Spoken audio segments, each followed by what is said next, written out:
Hi friends, ఎలా ఉన్నారంట? ఈ మధ్య కాలంలో ఒక నినాదం చాలా చర్చనీయాంశంగా మరి అసలు ఏంటా నినాదం అంటే go back Marwadi. Go back Marwadi అనడానికి కారణాలు ఏంటి, అసలు ఎందుకని గో బ్యాక్ మార్వడి అని అంటున్నారు అంటే సికింద్రాబాద్ మోండా మార్కెట్ లో జరిగిన ఇన్సిడెంట్. సికింద్రాబాద్ మోండా మార్కెట్ అనగానే చాలా రద్దీగా ఉండే ప్రదేశము, ఇరుకైన రోడ్లు, ఒక వెహికల్ వస్తుందనగానే ఇంకో వెహికల్ ఆగాల్సిన పరిస్థితి. అయితే ఇంతటి బిజియెస్ట్ ఏరియాలో, ఇంత బిజియెస్ట్ మార్కెట్ లో ఏం జరిగిందంటే ఈ నెలలో ఒక కార్ మోండా మార్కెట్ రోడ్డుపై వచ్చి ఆగడం జరిగింది.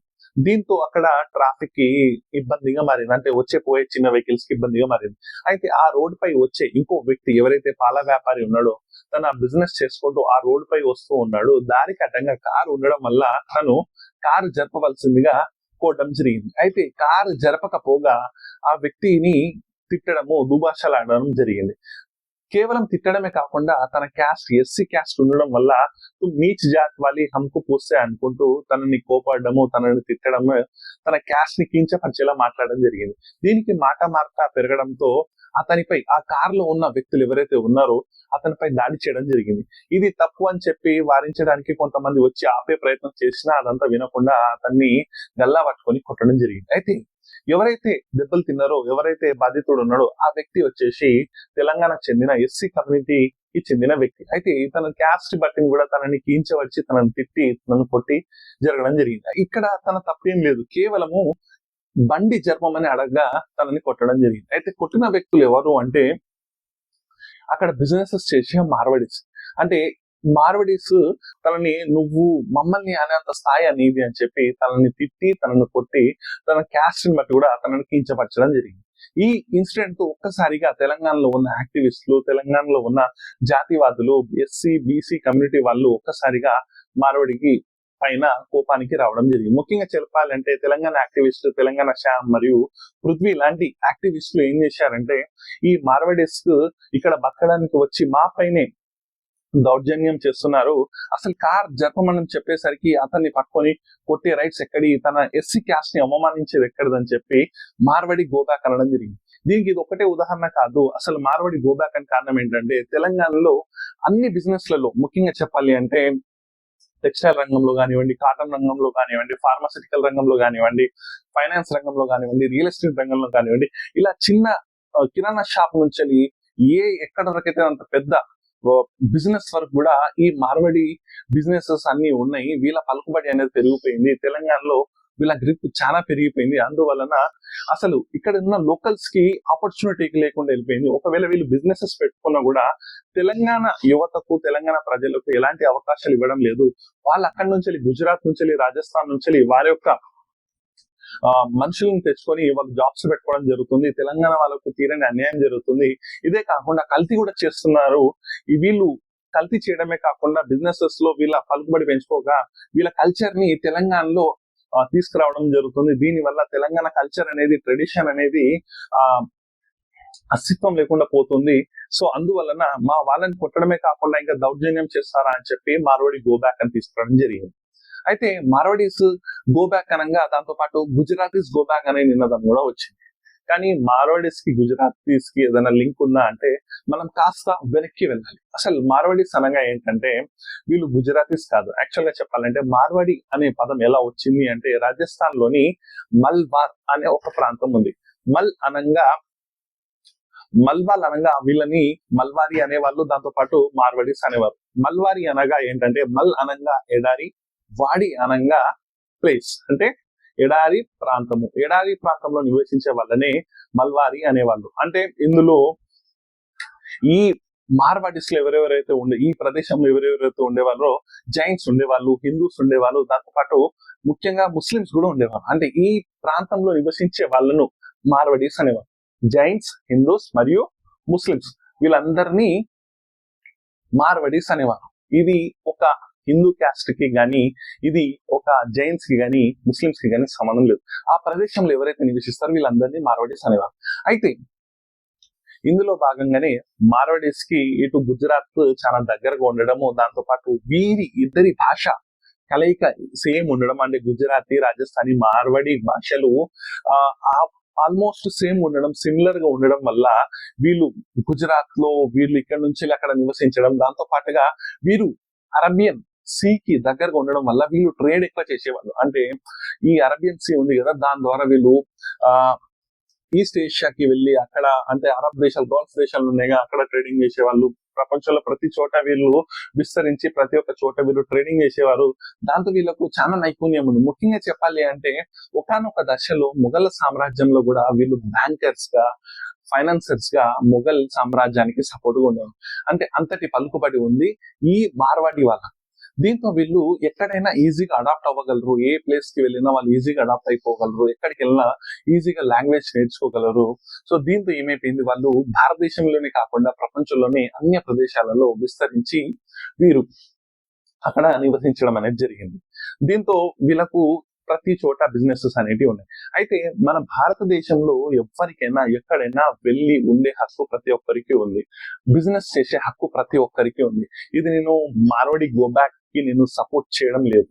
అయితే ఈ మార్వాడి పెత్తనం వలన ఇక్కడ గొడవలు ఇంకా ముదురుతున్నాయి. ముఖ్యంగా చెప్పాలంటే ఈ ఇన్సిడెంట్ జరిగిన తర్వాత ఏం జరిగిందంటే, మార్వాడి కమ్యూనిటీకి చెందిన, అయితే ఎవరైతే ఈ ఇన్సిడెంట్ జరిగిన తర్వాత తెలంగాణ షామ్ అనే యాక్టివిస్ట్ ఏం చేశాడంటే మార్వాడి గో బ్యాక్ అంటూ నినాదం తీసుకొచ్చి అక్కడున్న వాళ్ళంతా మూకుముడిగా, అంటే అమంగల్లో కూడా, మహబూబ్ నగర్ అమంగల్లో కూడా షాప్స్ క్లోజ్ చేయడము, అక్కడున్న మార్వాడి షాప్స్ ఓనర్స్ ని ఇక్కడ నుంచి వెళ్ళిపోవాలని చెప్పడము, దాంతో పాటు ఈ చిన్ని వానై పెద్దగా అయిందని అంటారు కదా, అలానే తెలంగాణ, ఆంధ్రలోని తెలుగు స్టేట్స్ లో కూడా ఇక్కడ ఉన్న మార్వాడీస్ ని గో బ్యాక్ అంటూ తీసుకురావడం జరిగింది. దీంతో ఒక్కసారిగా మార్వాడి కమ్యూనిటీ ఏం చేసిందంటే డిఫెన్స్ లో కాకుండా అటాక్ లోకి వెళ్ళిపోయింది. అంటే డిఫెన్స్ అంటే ఏంటంటే, ఎక్కడైతే ఈ తప్పు జరిగిందో, అంటే మొండా మార్కెట్ లో ఎవరైతే ఆ వ్యక్తులు ఆ ఎస్సీ క్యాండిడేట్ ని పట్టుకొని కొట్టారో, ఆ క్యాండిడేట్ ని కించపరిచారో తన జాతిని బట్టి, అతన్ని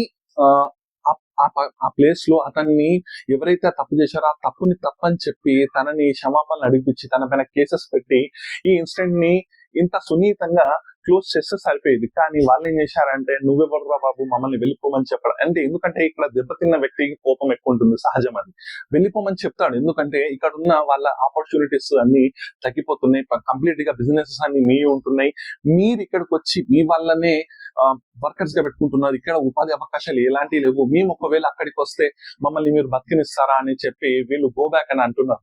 వీళ్ళు అడిగే దాంట్లో తప్పులేదు, కానీ ఇండియాలో ప్రతి ఒక్కరికి ప్రతి ఒక్క చోట ఉండే హక్కు ఉంది, బిజినెస్ చేసే హక్కు ఉంది. కానీ మీరు ఇక్కడ ఉన్నప్పుడు ఆ ఇష్యూని సర్దు అనిగేలా సున్నితంగా డీల్ చేస్తే ఈజీగా ఆ వ్యక్తి ఎవరైతే తప్పు చేశారో అతనితో పట్టుకొని క్షమాపణ అడిగిపించి ఆ వ్యక్తి పైన కేసు పెట్టి యావత్ తెలంగాణ సమాజానికి క్షమాపణలు అడిగితే బాగుండేది. కానీ అది జరగకుండా నువ్వెవర్రా బాబు మాకు చెప్పడానికి అని చెప్పి ఆ తెలంగాణ షామ్ పైన అతను బెదిరించడము, తనని చంపేస్తా అనడము, తనని చాలా ఎల్ వర్డ్ ఏదైతే ఉంటుందో ఆ ఎల్ వర్డ్ తో తిట్టడము. దీంతో ఒక్కసారిగా తెలంగాణ యాక్టివిస్టులు, బీసీ, ఎస్టీ కులాలందరికీ ఒక్కసారిగా కోపం రావడం జరిగింది ఈ మార్వాడీస్ పైన. దీంతో చాలా రోజుల నుంచి మార్వాడీస్ మన స్టేట్ లో చాలా చోట్ల ప్రతి ఒక్క బిజినెస్ అంతా పెరిగే ఉన్నాయి.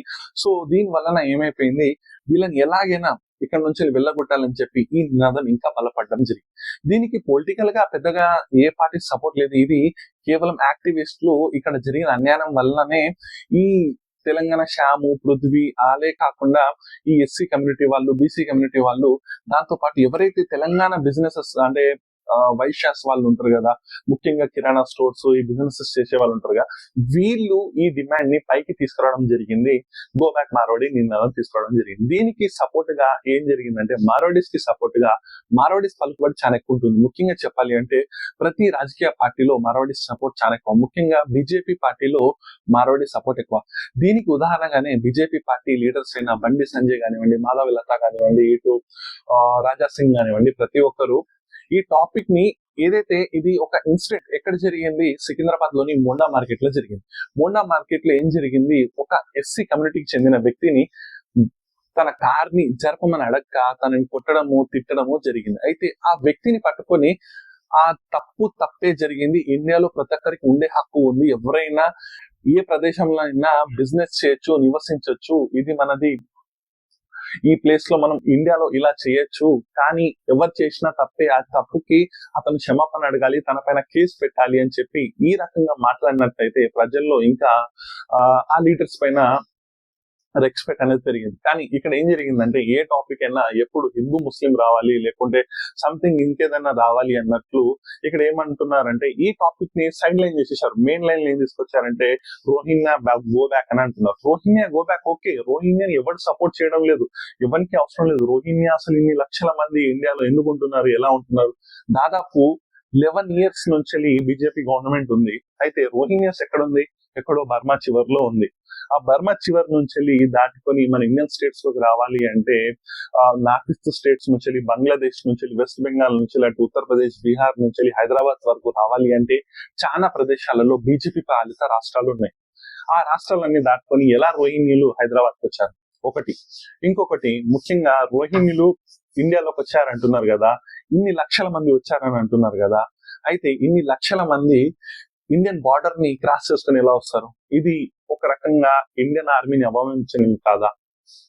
అవమానించినట్లేదు, ఇండియన్ ఆర్మీని కూడా అవమానించినట్లేదు. ఎందుకంటే ఇంత సెక్యూరిటీగా ఇంత ఈ బార్డర్స్ లలో మన సోల్జర్స్ ఉన్నప్పుడు వాళ్ళని అవమానించినట్టు వాళ్ళు ఇన్ని లక్షల మంది ఇండియాలోకి వచ్చారంటే దాని అర్థం ఏంటి? ఇది ముఖ్యంగా ఈ ఇష్యూని సైడ్ ట్రాక్ చేయడం. అంటే ఎప్పుడు ఏదో ఒక ఇష్యూ వచ్చినా హిందూ ముస్లిం అన్నట్టు కాకుండా రోహింగ్యాలు ఎవరికి అవసరం లేదు. రోహింగ్యా ఈవెన్ ఐఎమ్ ఆల్సో ముస్లిం, కానీ రోహింగ్యా ఇల్లీగల్ గా ఎవరు వచ్చారో వాళ్ళందరినీ వెళ్ళగొట్టండి, అవసరం లేదు. ఇండియాలో ఉండే హక్కు వాళ్ళకి లేదు. అసలు వచ్చారు ఎలా? వాళ్ళు ఎలా వచ్చారు? ఆ క్రాస్ బార్డర్ ఎలా వచ్చారు? అక్కడ మన ఇండియన్ ఆర్మీ అనేది లేదా? లేకుంటే ఇన్ని స్టేట్స్ నుంచి దాటుకుని హైదరాబాద్ ఒకటే వచ్చింది అంటే చాలా స్టేట్స్ ఉన్నాయి. చాలా స్టేట్స్ లలో అసలు ఎలా వచ్చారు వీళ్ళంతా? ఇది గవర్నమెంట్స్ యొక్క రెస్పాన్సిబిలిటీ, ఇది సెంట్రల్ గవర్నమెంట్ రెస్పాన్సిబిలిటీ, ఇది స్టేట్ గవర్నమెంట్ కి ఇక్కడ జరిగే ఇన్సిడెంట్ కి సంబంధం లేదు. సార్ ప్లీజ్ ఎవరైనా బండి సంజయ్ గారైనా, మాధుర్యతి గారైనా, రాజాసింగ్ గారైనా ఎవరైనా ఈ ఇన్సిడెంట్ లో చూడండి. అక్కడ జరిగింది ఒక మార్వడి అని చూడకండి. అక్కడ జరిగింది ఒక ఇన్సిడెంట్, ఒక క్రిమినల్ ఇన్సిడెంట్. రోడ్డు జరపమని చెప్తే తన అహంకారంగా ఒక ఎస్సీ వ్యక్తిని తిట్టడమే కాకుండా కొట్టడం జరిగింది. ఆ వ్యక్తి పైన యాక్షన్స్ తీసుకోండి. ఇండియాలో ప్రతి ఒక్కరికి హక్కు ఉంది, బిజినెస్ చేసే హక్కు ఉంది, వారు వచ్చి బిజినెసెస్ చేయగలుగుతారు. దీన్ని ఆపే హక్కు ఎవరికీ లేదు. అది తెలంగాణ అయినా, ఆంధ్ర అయినా, కాశ్మీర్ అయినా, తమిళనాడు అయినా, ఇండియాలో ఏ ప్రదేశం అయినా ఎవరికైనా బిజినెస్ చేసే హక్కు ఉంది.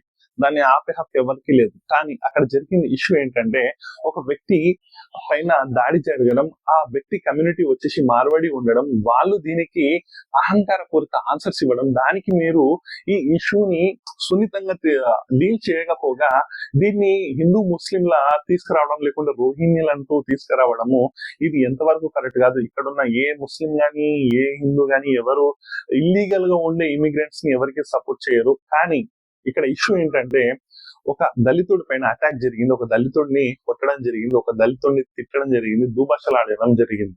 దీంతో ఒక్కసారిగా ఈ యాక్టివిస్టులంతా యాక్టివ్ అవడం జరిగింది. తెలంగాణ అంటేనే మనందరికీ తెలుసు పోరాటాల గడ్డ. తెలంగాణ రాష్ట్రమే పోరాడుకొని ఆత్మ బలిదానాలతో సాధించుకున్న రాష్ట్రం. అలాంటి రాష్ట్రంలో ఈ ఇన్సిడెంట్స్ అన్ని చాలా చిన్న ఇన్సిడెంట్. ఎందుకంటే ఒక్కసారి తెలంగాణ సమాజానికి మళ్ళీ ఆ తెలంగాణ వాదం అనేది ఏర్పడితే నిజంగా చాలా ప్రాబ్లం అవుతుంది. ఈ రాజస్థానీస్ కానివ్వండి, గుజరాతీస్ కానివ్వండి, ఆ రోజు ఒక భాష మాట్లాడే ఆంధ్ర ప్రజలే ఉండకుండా వెళ్ళిపోవాల్సి వచ్చింది, స్టేట్ సపరేట్ అవ్వాల్సి వచ్చింది. అలాంటిది పక్క రాష్ట్రపు పెత్తనం అనగా అది ఏ విధంగా ఉంటుంది? దీన్ని ఒక్కసారిగా అందరికీ తెలంగాణ వాదం అనేది ఎక్కితే ఇది చాలా తీవ్రంగా దారితీస్తుంది. సో నేనేమనుకుంటానంటే ఈ ఇష్యూని ఫస్ట్ నా ఒపీనియన్ ఏంటంటే ఈ ఇష్యూని ఎవరైతే తప్పు చేశారో అతని పైన కేసు పెట్టి అతనితో క్షమాపణ అడిగించి ఈ ఇష్యూని ఇంతటితోనే సర్దు మనగేలా చేస్తే చాలా బాగుంటుంది. ఇక్కడ ఇండియాలో ఎవరికైనా హక్కు ఉంది, ఏ స్టేట్ వాళ్ళకైనా హక్కు ఉంది, ఏ ప్రదేశానికైనా వచ్చి వాళ్ళు బిజినెస్ చేసుకునే హక్కు ఉంది. ఇప్పుడు ఎందుకంటే ఒక ఎగ్జాంపుల్ ఇస్తాను. ఒక తెలంగాణ వ్యక్తి గుజరాత్ కెళ్ళో, రాజస్థాన్ కెళ్ళో బిజినెసెస్ చేసి అక్కడ ఉన్న వ్యాపారం అంతా తన గుప్పెట్లో తెచ్చుకొని వాళ్ళని ఒకవేళ ఇదే వాళ్ళని బెదిరించి కొట్టడం జరిగితే ఆ సమాజం ఊరుకుంటుందా? ఊరుకోదు కదా.